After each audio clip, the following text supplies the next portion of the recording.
Bienvenue pour ce nouvel épisode de TV Sian en direct du Salon de l'Industrie du Grand Sud. On va évoquer tout de suite la prévention des risques chimiques dans l'industrie aéronautique avec Véronique Estienne-Bousquet. Bonjour. Bonjour. Véronique Estienne-Bousquet, vous êtes médecin du travail chez Prévalie, une association à but non lucratif qui est actrice de la prévention de la santé au travail, une association gestionnaire de 11 centres, 360 collaborateurs qui s'occupe de 25 000 entreprises adhérentes représentant 380 000 salariés. Je précise que vous pilotez un groupe de travail baptisé PRICA dont vous allez nous parler. Alors, commençons par le début. De quels risques chimiques parle-t-on ? Alors, bonjour, rebonjour. Donc, nous parlons des risques chimiques de façon générale. Donc, c'est les agents chimiques dangereux, dont les cancérogènes, mutagènes, toxiques pour la reproduction et perturbateurs endocriniens. Donc, l'idée, c'est de travailler sur ce risque-là, qui est extrêmement complexe, qui est difficile à prendre en charge. Et pour ce faire, nous avons décidé de créer ce groupe PRICA, qui est un groupe pluridisciplinaire inter-institutions, donc avec Prévalie, avec la DRETS, avec la CARSAT, avec des services santé qui se sont greffés sur notre action, donc ex-Midi-Pyrénées, avec des services autonomes. Et du coup, nous travaillons en complémentarité les uns avec les autres dans cette démarche de prévention pour être en appui de façon harmonisée. Comment concrètement se préoccupe-t-on de prévention ? Donc en fait, chaque médecin a un portefeuille d'entreprise. Donc ça, c'est déjà le point de départ. Et du coup, chaque médecin va devoir, avec son équipe pluridisciplinaire, travailler auprès des entreprises. Donc déjà, pour travailler en prévention, il faut être connu auprès des entreprises, être reconnu, connaître le terrain, donc les rencontrer, partager. Ça ne se décrète pas, ça se partage, ça se construit. C'est une démarche qui se construit de façon générale en prévention. Et l'idée, c'est de travailler en prévention primaire, donc le plus en amont possible, et du coup d'aider les entreprises, et notamment les petites entreprises qui n'ont pas forcément les personnes ressources pour travailler sur cette thématique-là, donc les TPE-PME, sur effectivement l'accompagnement à l'élaboration de cette évaluation du risque, d'un plan de prévention éventuel, pour pouvoir du coup travailler vraiment sur la prévention primaire le plus en amont possible. Alors, vous l'avez évoqué, ce groupe de travail baptisé PRICA, si on développe l'acronyme, ça signifie ? C'est prévention du risque chimique dans l'aéronautique. Et vous avez abordé aussi les acteurs impliqués sur ce projet. Quels sont les objectifs ?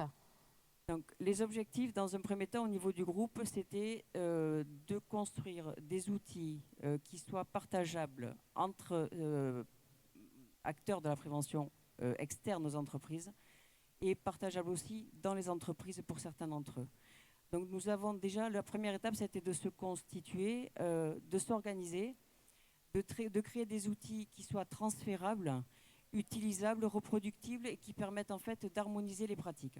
Donc on a commencé par identifier les entreprises qui étaient notre cible, ensuite les métiers qui étaient notre cible, des grilles métiers pour questionner systématiquement de la même façon chaque métier avec des thématiques bien ciblées, donc pour pas qu'on parte dans des propos qui ne soient pas forcément en lien avec l'activité. Et ensuite, de pouvoir travailler du coup sur le terrain, de pouvoir donner ces documents-là aux petites entreprises pour réinterroger le travail réel, parce qu'en fait, c'est ça l'idée. C'est de sortir de ce qu'on a l'habitude de faire et de se redire « Ah mais là, finalement, qu'est-ce qu'ils font là ? Est-ce qu'effectivement, il y a bien tel process ?» Et donc, de se re-questionner en fait sur les pratiques. Donc, c'est en toute humilité qu'on fait ça. On n'est pas du tout... il n'y a aucune prétention à faire ce travail-là. C'est vraiment notre souhait, c'est d'être en accompagnement. Combien d'entreprises concernées sur le territoire ? Alors, sur notre service, sur Prévalie, 90 entreprises. On a une quarantaine de médecins et donc d'équipes qui travaillent aussi sur le sujet. Donc, ça fait quand même pas mal de monde. Ça fait du coup quasiment 11 000 salariés, sans compter les intérimaires. Et avec une population, puisqu'on a fait, du coup, on essaie de suivre un petit peu la démographie, enfin la population dans cette étude-là, c'est 80% d'hommes et 20% de femmes. C'est un enjeu non négligeable. Prévention n'est pas surveillance. Vous nous expliquez la différence entre les deux ? Donc prévention, pas surveillance, c'est fondamental. Parce qu'en fait, quand on surveille, on surveille, mais on n'a pas protégé en amont. Exemple, on peut faire un bilan sanguin pour n'importe quelle situation. On va suivre ce bilan, on va être rassuré parce que le bilan est normal, mais pour autant, l'exposition continue.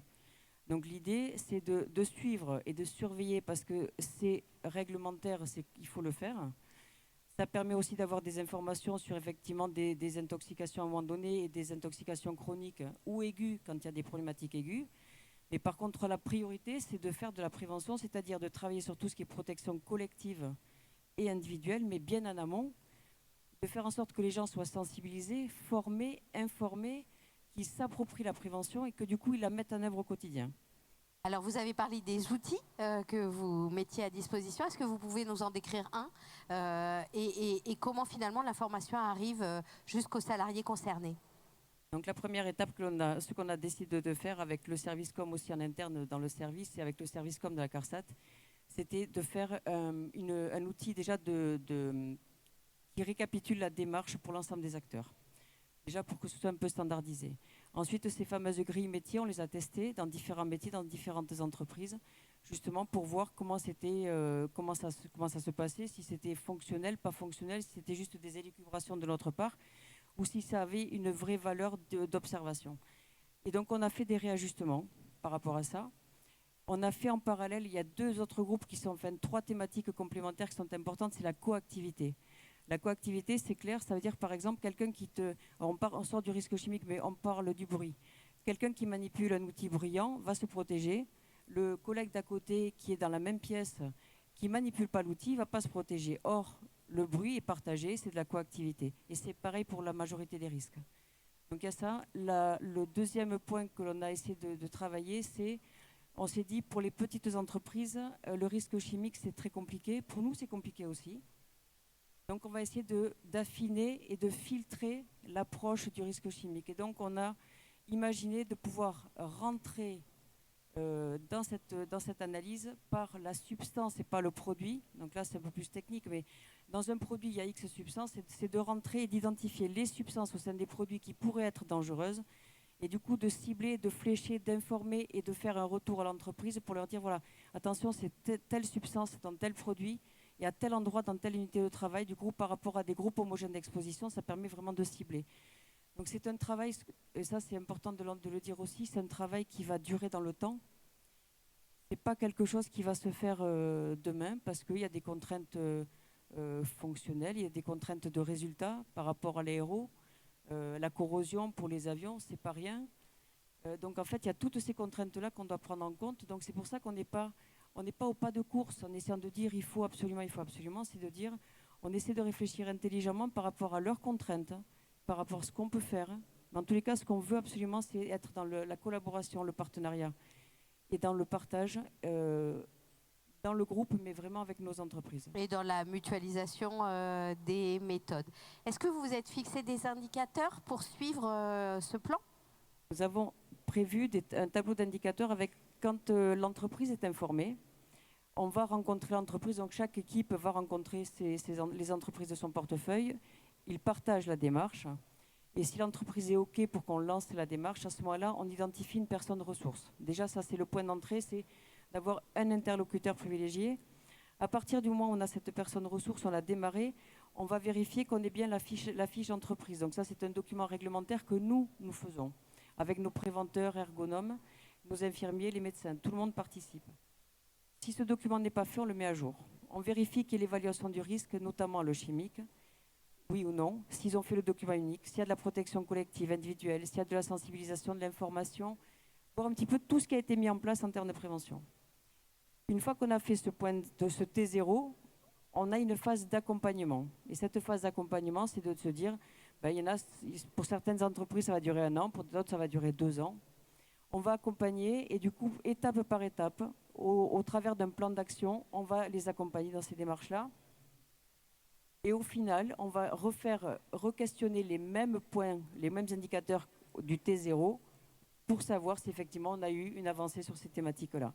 Donc un plan partagé, mutualisé, un accompagnement sur mesure en fonction des environnements des entreprises, c'est bien ça? C'est super important ce que vous venez de dire parce qu'en fait, Le risque chimique, c'est on prend un produit lambda, il n'aura pas la même répercussion sur les salariés en fonction effectivement de l'environnement de travail, des conditions du travail, de la fréquence d'utilisation du produit, de savoir si c'est dans leurs locaux ou si c'est chez un client, si c'est en extérieur ou en intérieur. Donc en fait, il faut vraiment adapter sur mesure effectivement à l'entreprise et au métier et aux différents acteurs pour ne pas faire quelque chose qui soit standardisé mais qui ne serve à rien.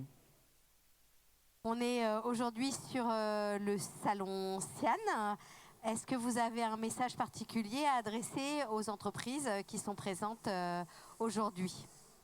Écoutez, moi je suis ravie parce que je vois 2 des préventeurs qui bossent avec moi là, qui sont mon TPRP, un ergonome, ils sont très actifs dans le groupe. C'est pour ça que je disais tout à l'heure, c'est vraiment un groupe, un partage.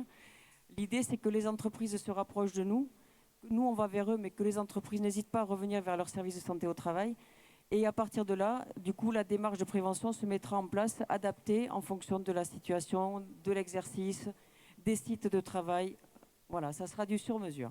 Merci beaucoup Véronique Estienne-Bousquet de cette sensibilisation aux enjeux des risques chimiques dans l'industrie aéronautique. Et à bientôt pour un nouvel épisode de TV Sian.